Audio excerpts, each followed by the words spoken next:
My hands wouldn't stop shaking as I stared at the document in front of me.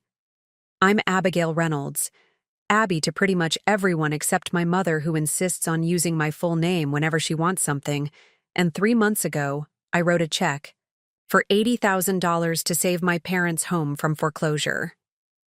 3 months ago, I emptied the savings account I'd been building for 7 years to keep a roof over their heads. 3 months ago, I believed that family meant something. The paper trembled between my fingers as a wave of nausea washed over me. The fresh ink on this new will couldn't have been more than a few weeks old. And right there in black and white was the proof that despite everything I'd sacrificed, I no longer existed in my parents' eyes. At least, not when it came to their estate. My phone buzzed again on the desk beside me, my mother's voice from the earlier voicemail still ringing in my ears. "Abigail, darling, I need another small favor when you have a moment." Small favor. That's what she always called them, whether it was $5 or $5,000. I'd spent my entire 35 years trying to be the perfect daughter, giving and giving until there was almost nothing left to give. But this betrayal was different. This crossed a line I couldn't ignore. The phone lit up again with her name, her 5th call in the past hour. I let it ring, my eyes still fixed on the document that made it crystal clear where I stood in my parents' lives. After everything I've sacrificed, I couldn't believe what I was seeing. My own parents had written me out of their will entirely. Just weeks after I'd emptied my savings to save their home. I grew up in a modest middle-class home in suburban Boston, where life seemed normal enough on the surface. My father, Thomas, worked as an accountant at a mid-sized firm, meticulously tracking every dollar that came in and out of our household. My mother, Eleanor, taught part-time at the local elementary school, always quick to remind me how she'd sacrificed her career to raise me and my younger brother, Connor. From my earliest memories, their love felt conditional. Praise came only with perfect performance, and anything less was met with disappointment they made no effort to hide. When I was 8, I brought home a report card with straight A's, only to have my father ask why I hadn't done the extra credit assignments that could have given me A+ marks. In 6th grade, I won 2nd place in the science fair, and instead of congratulations, my mother wondered aloud why I couldn't have been more like the Peterson girl who took first. "You didn't stay up late enough working on it," she said, though I'd been up past midnight for a week straight. They constantly compared me to my cousins, to neighborhood children, to anyone who excelled in areas where I might have fallen short. I learned quickly that the path to their approval was through achievement and compliance, developing people-pleasing tendencies that would define most of my relationships later in life. By high school, I was a model student, debate team captain, honor society, volunteer work, yet each accomplishment was either minimized or somehow attributed to their guidance. "Well, you got your analytical mind from your father," my mother would tell relatives, or "it's because we pushed her to apply herself." When college application time came, the first real conflict erupted when they insisted I pursue business like my father. I had my heart set on psychology and had secretly applied for a scholarship program that would cover most of my tuition. When I announced I'd not only been accepted, but had secured financial aid, instead of pride, their reaction was subtle punishment, downplaying my achievement and questioning if psychology was practical enough. Those 4 years in college were a constant financial struggle as I worked 3 part-time jobs simultaneously: waitressing, campus tutoring, and weekend retail, while my parents, who certainly had the means to help, refused on principle that I needed to learn financial responsibility since I'd chosen my own path. On graduation day, as I stood with my magna cum laude honors, my mother's first comment was about a small stain on my graduation gown. Moving to Chicago for my first real job felt like breathing fresh air for the first time. The distance gave me perspective as I built my career at a marketing firm, quickly advancing because of the work ethic and perfectionism I'd developed under my parents' critical eye. Yet even my career successes became theirs in family conversations. We always knew she had it in her. That's why we pushed her so hard. As if my achievements were returns on their investment rather than the result of my own efforts. My first serious relationship with David fell apart partly because of their interference. During every visit home, they would question if he was ambitious enough, or suggest he seemed unreliable, despite having no real evidence. After our breakup, my mother had the audacity to say, "I told you he wasn't good enough for you." Conveniently, forgetting how their constant criticisms had created tension between us. By 26, I was succeeding professionally, but still seeking their approval in ways that embarrassed me to admit. When I was promoted to team leader, my father's response was, "Marketing isn't accounting, but I suppose it's respectable enough." That casual dismissal of my career, despite my growing client list and salary, was the first real micro-trauma that made me question our relationship, though I quickly buried those doubts under years of conditioning. The call came on a Tuesday evening when I was 28. I was just settling in with takeout after a 12-hour workday when my mother's name lit up my phone screen. "Abigail," she said, her voice carrying that slight tremor she reserved. "For dramatic news, your father's been laid off." The company had downsized, eliminating his entire department despite his 27 years of service. The severance package was insulting, according to my mother, barely covering 3 months of expenses. As she detailed their financial concerns, her voice shifted from distress to something more calculated. "We've never asked you for anything, have we?" she said, though that wasn't entirely true. There had been smaller requests over the years, helping with Connor's graduation gift, covering the plumber bill when their basement flooded, but nothing of significant magnitude. I sat in my tiny one-bedroom apartment, looking around at the second-hand furniture I'd collected over the years, thinking about my entry-level management salary that barely covered my student loans and Chicago rent. "What do you need?" I asked, already knowing I would help regardless of my own circumstances. Mother didn't directly ask. She never did.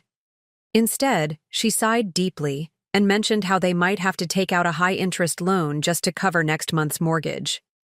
"I hate to even mention it to you, sweetheart, but we're just not sure what to do."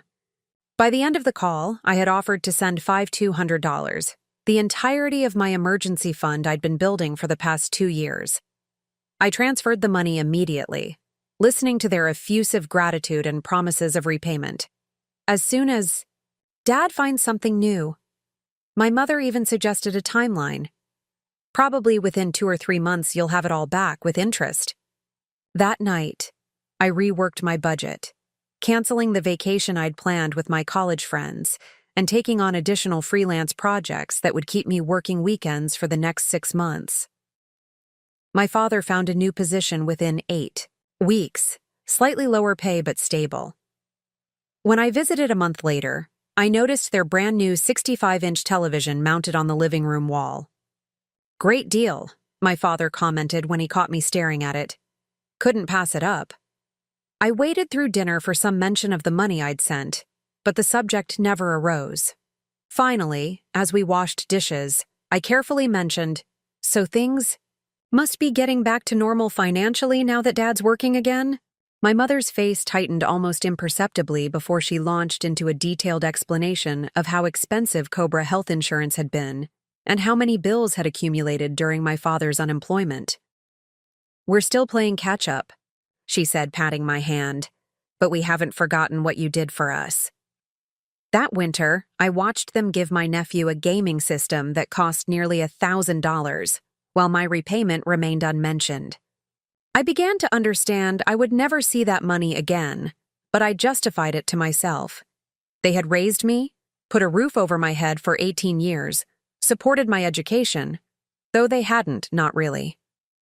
When I confided in my best friend, Sophia, about the situation, her immediate response was concern. "Abby, that sounds like they're taking advantage of your generosity." I defended them reflexively, explaining their difficult circumstances, even as a hollow feeling grew in my stomach. "They're my parents," I told her.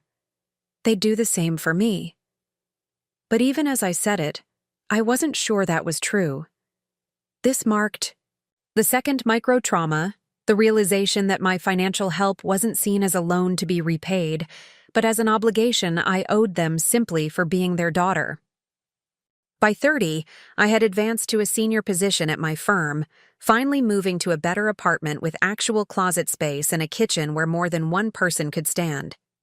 I had set clear financial goals: build my emergency fund back up, start investing in my 401k, and save for an eventual home down payment.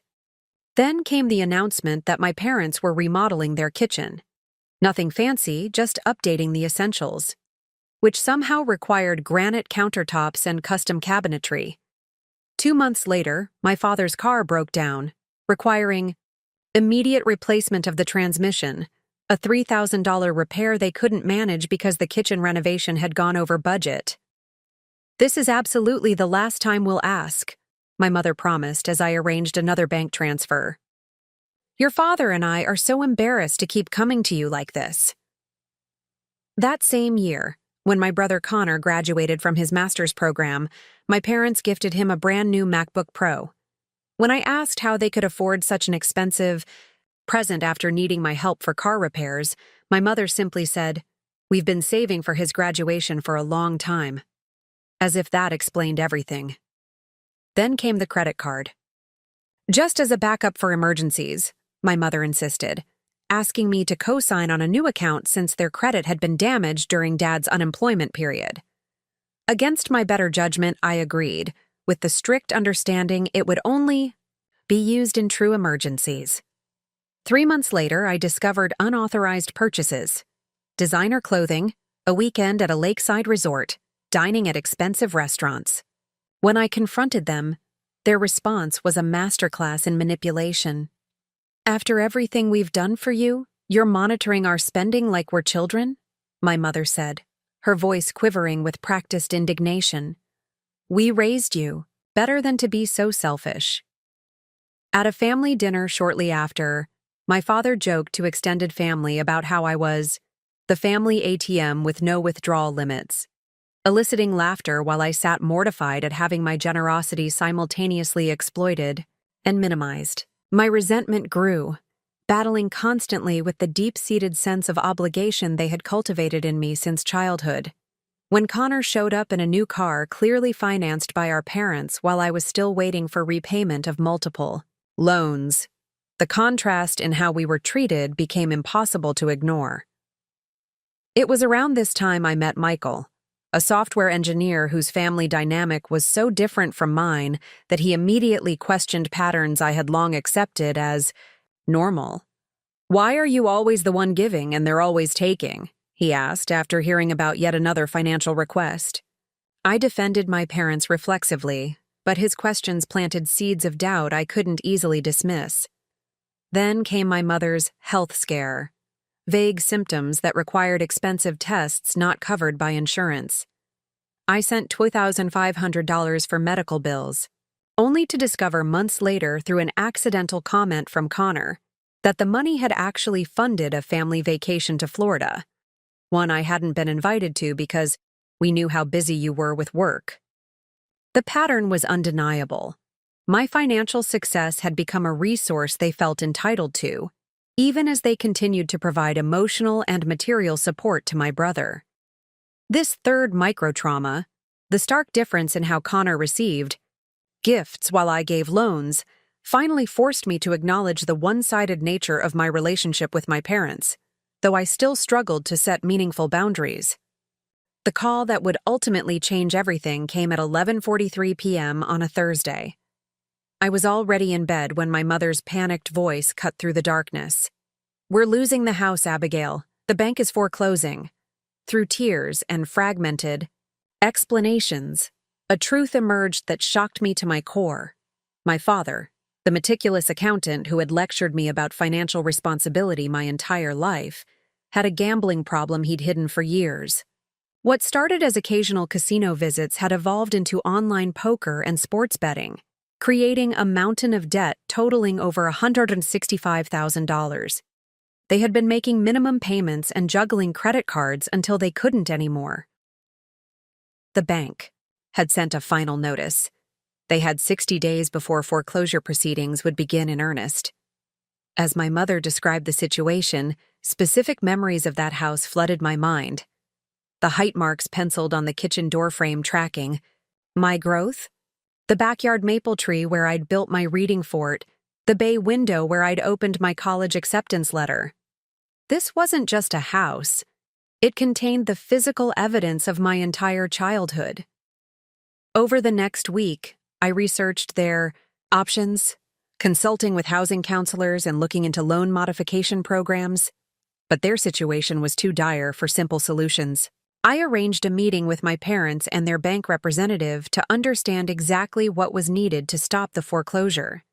The number was staggering, $82,367 to clear the mortgage arrears, penalties, and legal fees already accumulated. I sat across from my parents at their kitchen table, that same table where I'd done homework and celebrated birthdays, as they looked at me with desperation in their eyes. I had been saving for a home of my own for years, living frugally and investing carefully. My down payment fund had just crossed the $85,000 mark the previous month, a milestone I'd celebrated with Michael, who had hinted at a future where we might combine our resources. Now I faced an impossible choice. I spent nights staring at my ceiling, calculating and recalculating my finances, wondering if there was any other way. My financial advisor was unequivocal. This is a terrible idea. You're setting yourself back years, possibly decades. Michael was even more direct.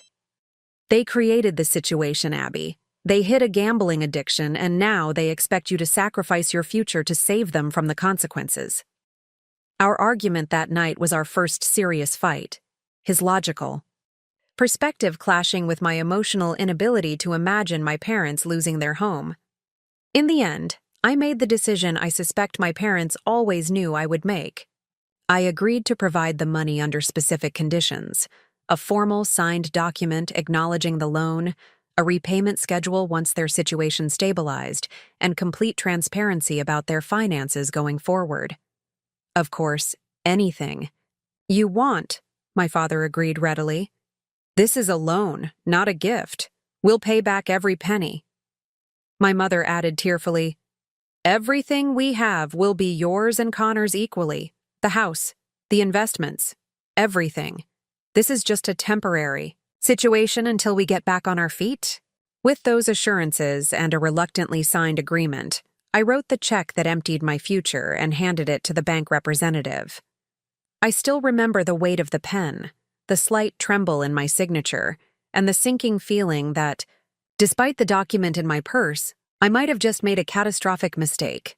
That evening, my parents threw an impromptu, family-saved dinner. They seemed genuinely grateful, emotional in a way I rarely saw them. My mother hugged me repeatedly, whispering, "Thank you," and "We love you so much," in my ear. My father, not typically demonstrative, kept squeezing my shoulder and calling me his rock. For a brief moment, I thought perhaps this crisis had fundamentally changed our relationship, that the sacrifice had purchased not just their home, but a new appreciation for our bond. That illusion lasted barely 2 weeks.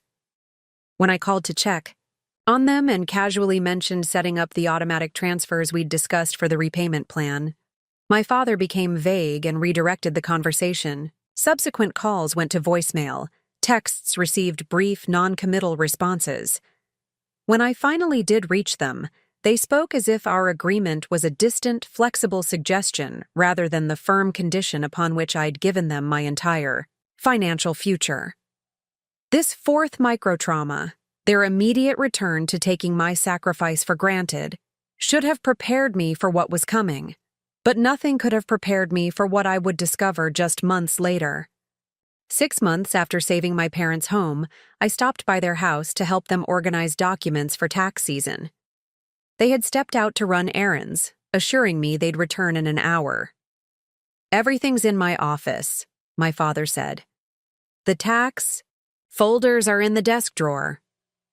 As I searched for the documents, my hand brushed against a leather portfolio tucked at the back of the drawer. Something about its newness and the way it was partially hidden made me pause. Inside was a document with the heading, Last Will and Testament of Thomas and Eleanor Reynolds. My first thought was one of relief. They had taken my advice to update their estate planning after the foreclosure scare. Then I saw the date. Exactly 2 weeks after I had transferred the $80,000 to save their home. With an increasing sense of dread, I began to read. The document was straightforward and devastating. All assets were to be divided between my brother Connor and 2 cousins on my mother's side.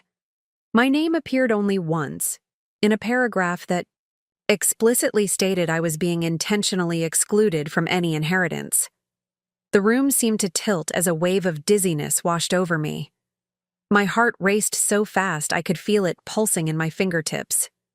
I sat in my father's office chair, the will in my lap, for 3 full hours until I heard their car in the driveway. When they walked in to find me holding the document, my mother's hand flew to her throat. "You weren't supposed to see that," she said, which was perhaps the most honest statement she'd made to me in years. "What is this?" I asked, my voice hardly recognizable to my own ears. "Why would you do this right after I gave you everything I had?" My father immediately shifted into his accountant persona, cold and businesslike. "Our estate planning is private, Abigail. You had no right to go through my personal papers." When I reminded him he had literally sent me to that drawer, he waved away my words as if swatting a fly. "It's a simple financial decision," he continued. "Connor needs the security more than you do. You're established in your career, making good money. He's still finding his way." My mother tried a different approach, immediately tearing up and attempting to change the subject. "Sweetie, you don't understand how complicated these things are. Let's talk about something else. Did I tell you about the new garden club I joined?" As if on cue, my phone rang. Connor calling, his name flashing on the screen like an accusation. The timing made it instantly clear he knew about the will, had probably known all along. I declined the call and looked back at my parents. "You promised me," I said, my voice shaking. "You literally promised that everything would be split equally between Connor and me. You said it was security for the loan." My father's response was chilling. "Connor has always been more financially vulnerable than you. He dropped out of 2 programs before finishing his degree. He's had 3 jobs in the past year. He needs this safety net." "And I don't?" I asked incredulously. "After giving you my entire savings?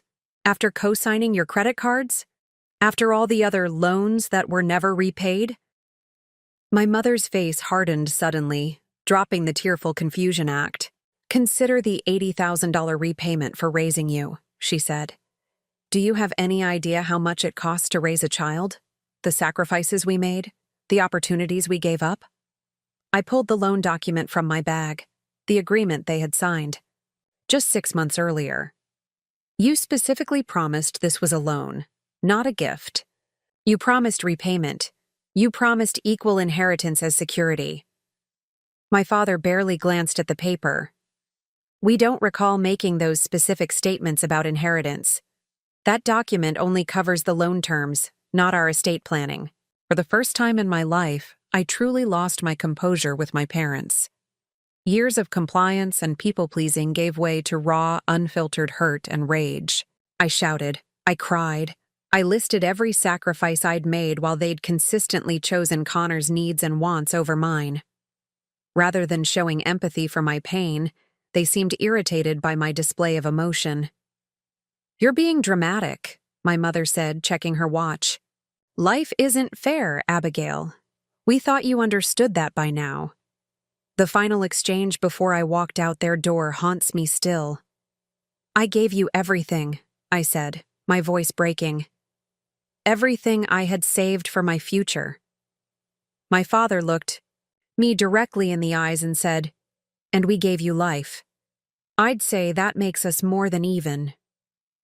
I drove away in a state of shock, pulling over just a mile from their house when the sobbing made it impossible to see the road.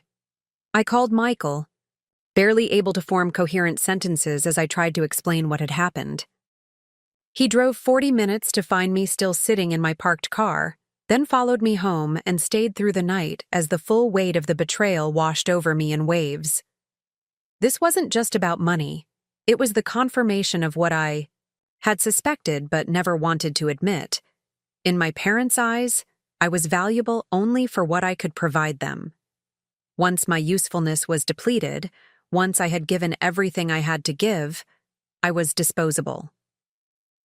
This fifth and most devastating microtrauma broke something fundamental in me, the lifelong belief that despite everything, my parents loved me in their own way. For the next 6 months, I maintained minimal contact with my parents. I missed Thanksgiving and Christmas for the first time in my life, spending the holidays with Michael's family instead. I started seeing a therapist specializing in family trauma, beginning the painful process of examining patterns I'd normalized my entire life. So when my mother's name appeared on my phone screen on a random Tuesday in June, I almost didn't answer. Her voicemail sounded perfectly normal, as if the will discovery and our confrontation had never happened. "Abigail, darling, it's been too long. Let's have lunch at Merriweather's on Thursday. My treat. I miss you, sweetheart. Call me back." After 3 similar messages, I agreed to meet her, partly out of curiosity and partly hoping for some acknowledgement or apology that might help me find closure. Merriweather's was my favorite restaurant from childhood, the place we'd celebrated special occasions, and I recognized the choice as a deliberate attempt to soften me with nostalgia.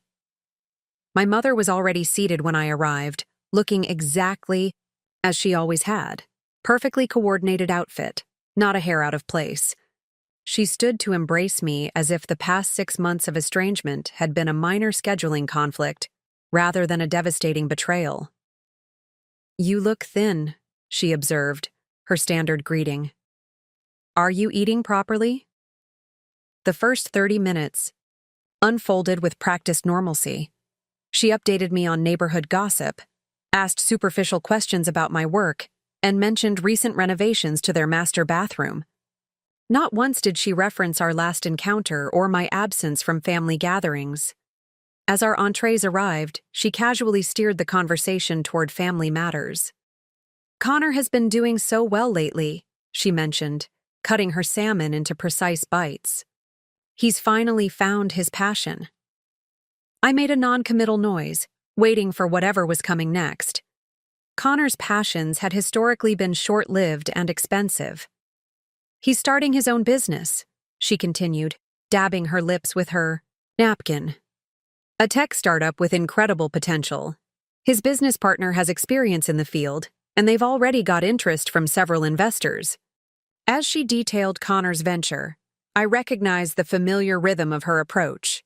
Establish the importance of the situation, emphasize the opportunity, then introduce the small favor needed to make it happen.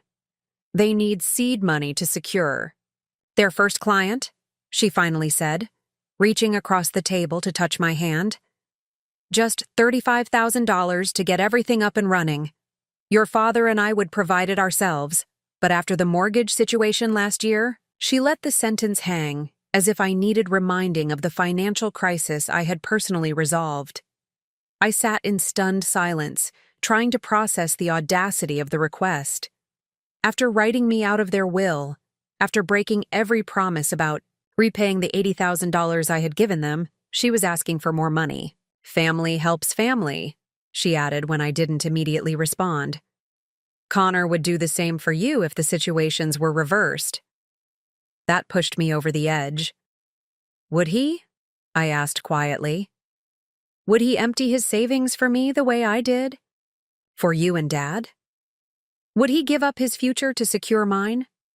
My mother's expression tightened. "That's different. Connor hasn't been as fortunate as you in his career." "And what about the will?" I asked directly. "What about writing me out of your estate just weeks after I gave you everything I had?" She waved dismissively, as if I'd brought up a minor disagreement rather than a profound betrayal. That's completely different. Estate planning has nothing to do with helping your brother with a business opportunity. It has everything to do with it, I countered. You promised the $80,000 was a loan. You promised I would share equally in your estate as security for that loan. Then you deliberately excluded me while keeping every penny I gave you. Her face changed then, the pleasant mask dropping completely. You're being selfish, Abigail. After everything we've done for you? What exactly have you done for me? I interrupted, surprising both of us. I worked through college without your support. I built my career without your help. I've given you tens of thousands of dollars that were never repaid. What exactly am I being ungrateful for? Her response was delivered with cold precision. We gave you life, Abigail. You owe us everything. That's how family works. In that moment, something crystallized for me. A clarity I had been working toward in therapy, but hadn't fully grasped until hearing those words. My relationship with my parents had never been an exchange of love and support. It had been a one-way extraction of resources, emotional and financial. No, I said calmly, surprised by the steadiness in my voice. That's not how healthy families work. I won't be giving Connor or you any more money, and until you acknowledge what you've done and make genuine efforts to repair our relationship, including repaying what you owe me, I won't be available to you. I expected anger, but what happened next was worse. My mother's face crumpled as she launched into a public performance of maternal heartbreak. After everything I've sacrificed for you, she wailed loudly enough for nearby tables to hear. This is how you repay a mother's love? By abandoning your family when they need you? I placed enough cash on the table to cover both our meals and walked out, her tearful accusations following me through the restaurant. By the time I reached my car, my phone was already buzzing with text messages. How could you embarrass me like that? Your father will be devastated. Connor is counting on you. Is this how we raised you to behave? Over the next week, the pressure campaign intensified. My father left stern voicemails questioning my moral character. Extended family members I barely spoke to sent messages expressing concern about my abandonment of my parents in their time of need. Even Connor called, confused and angry, having been told I refused to help him out of spite rather than because of the will situation, which apparently my parents had never mentioned to him. This sixth microtrauma, my mother's audacity in asking for more after such profound betrayal, became the catalyst for the most difficult and ultimately most transformative period of my life. For the first time in my professional life, I called in sick without actually being ill. The emotional aftermath of my mother's lunch ambush left me unable to function. I spent 3 days in my apartment, blinds drawn, alternating between crying, jags, and periods of numb dissociation. Michael stopped by each evening, bringing food I couldn't eat and offering comfort I couldn't fully receive. As supportive as he was, I found myself pushing him away, retreating into a protective shell where no one could hurt me further. I don't understand why you're still letting them affect you this way, he said one night, frustration edging into his voice. They've shown you who they are repeatedly. Why can't you just accept it and move on? His question, though born of concern, triggered a defensive response in me. You don't understand what it's like, I snapped. They're my parents. I can't just turn off 35 years of conditioning because it would be more convenient for you. Our argument escalated until he left, suggesting we both needed space to think. Alone again, I began researching topics I'd been avoiding: toxic family relationships, financial abuse by parents, emotional manipulation. The articles and forum posts I found described dynamics so similar to my experiences that I felt simultaneously validated and devastated. I found a therapist specializing in family trauma and booked an emergency session. Dr. Levine's office became my sanctuary over the following weeks. In our first meeting, I broke down completely while recounting the will discovery and my mother's recent demand. What you're describing sounds like a lifetime of conditional love and financial exploitation, she said gently. These patterns don't develop overnight, and they don't resolve overnight either. At her suggestion, I began journaling, documenting, not just recent events, but patterns throughout my childhood and adult life. The exercise was revelatory and painful. I calculated the total amount I had given my parents over the years, $97,150 that I could definitively account for, potentially more in smaller amounts I couldn't specifically recall. The weight of these revelations began affecting every aspect of my life. My work performance suffered as I struggled to concentrate. I developed insomnia, sometimes going days with only a few hours of fragmented sleep. Anxiety attacks became frequent, triggered by phone calls, family photos, even seeing parents with children in public places. When Michael suggested taking a break from our relationship until I was in a healthier place, I didn't have the emotional energy to fight for us. The rock-bottom moment came 3 weeks after our separation, when a panic attack so severe I thought I was having a heart attack left me curled on my bathroom floor at 2 a.m. with no one to call for help. As I lay there, waiting for the tightness in my chest to subside, my phone rang with Connor's number. I answered without thinking, only to be met with an angry tirade about how I was destroying our family with my selfishness and bizarre behavior. I didn't defend myself, didn't try to explain. I simply disconnected the call and blocked his number, the first boundary-setting action that would eventually lead to my recovery. The following weeks brought breakthrough therapy sessions as Dr. Levine helped me identify the manipulation tactics my parents had used throughout my life. They installed very specific buttons in you from childhood, she explained.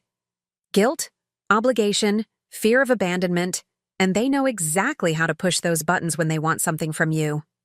Through her recommendation, I reconnected with a college friend who had experienced similar family dynamics. Lisa's perspective was invaluable. She was 5 years further along in setting boundaries with her own manipulative parents. It gets easier, she promised over coffee. The guilt never completely goes away, but it gets quieter. I began tentative, steps toward reclaiming my life.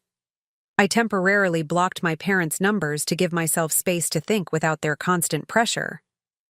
I spent a weekend at a lake house rental, practicing basic self-care that had fallen by the wayside, sleeping, eating regular meals, walking in nature.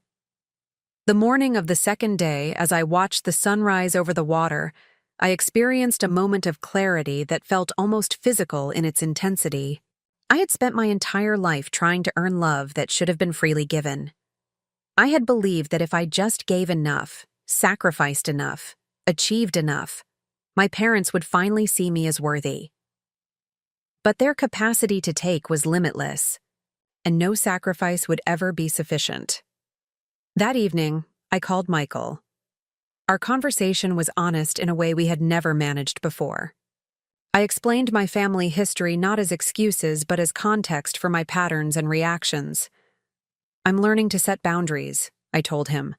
I can't promise I'll never struggle with this again, but I'm doing the work to break these patterns. His response was measured. I love you, Abby, but I need you to maintain those boundaries with your family if we're going to have a future together. I can't watch you destroy yourself trying to please people who will never be satisfied. I joined a support group for adults with manipulative parents, sitting quietly through the first meeting, amazed at how familiar everyone's stories sounded. When I finally shared my own experience, the nodding heads and murmurs of understanding were more validating than any therapy session had been. After the meeting, an older woman squeezed my hand and said simply, "It wasn't your fault, not any of it." That night, I wrote in my journal the sentence that would become my mantra through the healing process: I deserve better than this. I began each morning with a new ritual, looking in the mirror and stating, my worth is not determined by what I give to others. Small and perhaps silly, but it helped reorient my thinking after a lifetime of measuring my value through others. Approval. With my therapist's encouragement, I scheduled consultations with two professionals, a financial advisor to create a recovery plan for my depleted savings, and a lawyer to review the loan document my parents had signed. The financial advisor was brutally honest. Recovering from this setback will take years, not months. But it's absolutely possible with discipline and boundaries. The lawyer confirmed what I had suspected.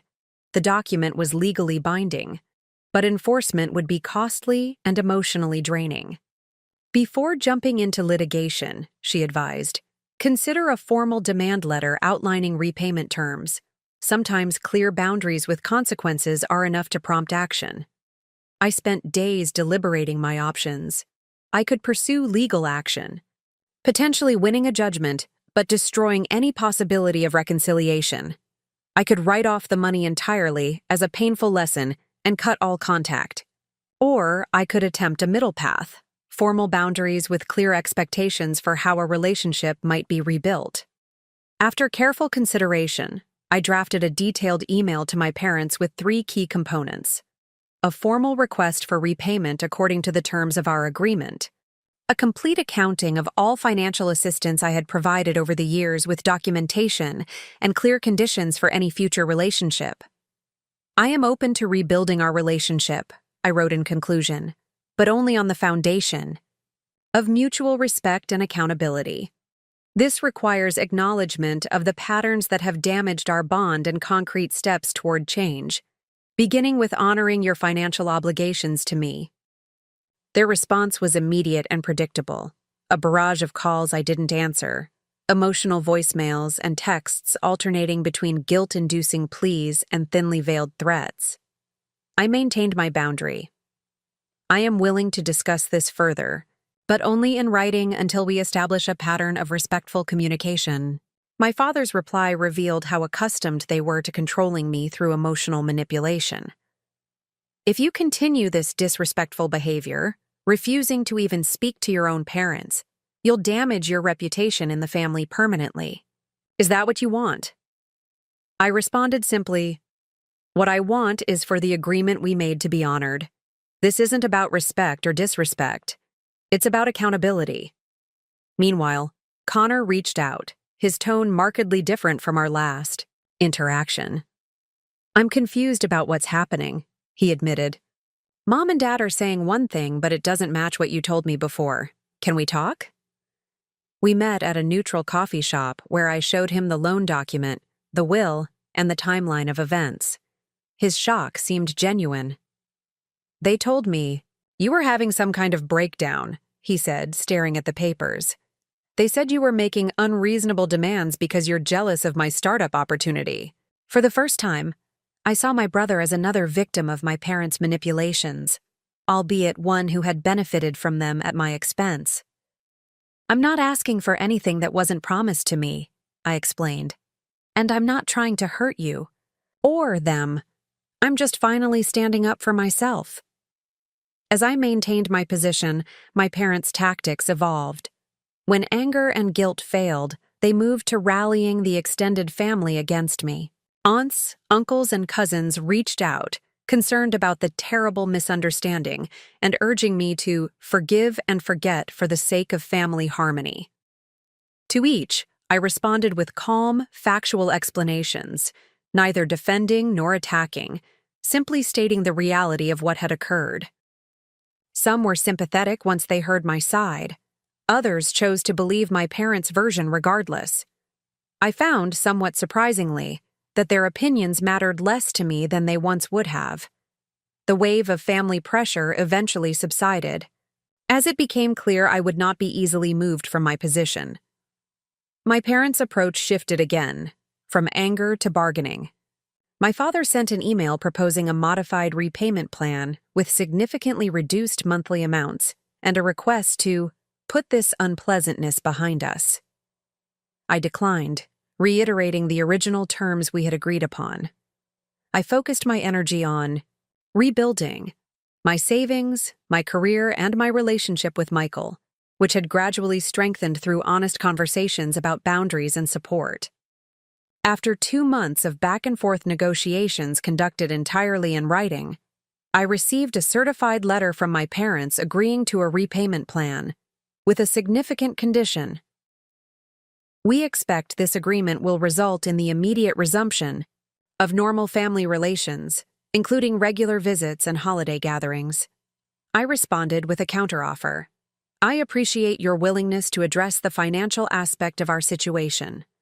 However, rebuilding our relationship requires more than financial restitution.